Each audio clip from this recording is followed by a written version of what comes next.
पार्वती पते हर हर महादेव के नगरी बम बम सगरो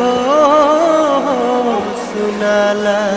बाबा विश्वनाथ की जय। लहर लहर लहराए गंगा,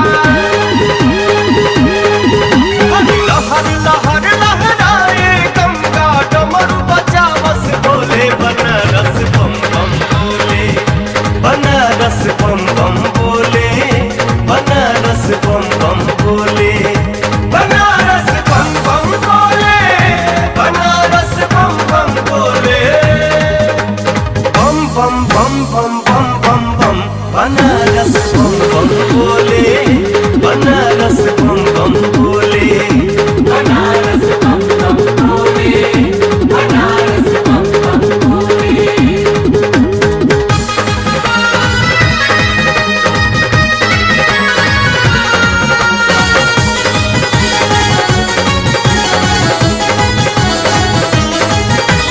गजब सुहावन लागे गंगा जी के आरती घाट पे, गंगा जल सेवकन के हाथे चढ़ेला शिव के माथ पे।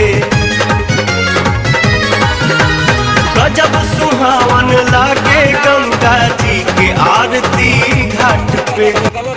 राम नाम लेने से असभ्य काम सफल हो जाते, राम नाम से सुख का दूर जाता है। सभी ने भजन छोटे से करना है।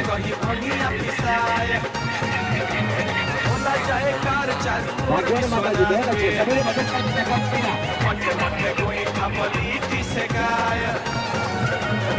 है भोजनवा सदुई जमात के, गली गली दही दूध लस्सी बिकाय, कवनो फर्क नहीं बाटे दिन रात के। स्वर्ग से सुन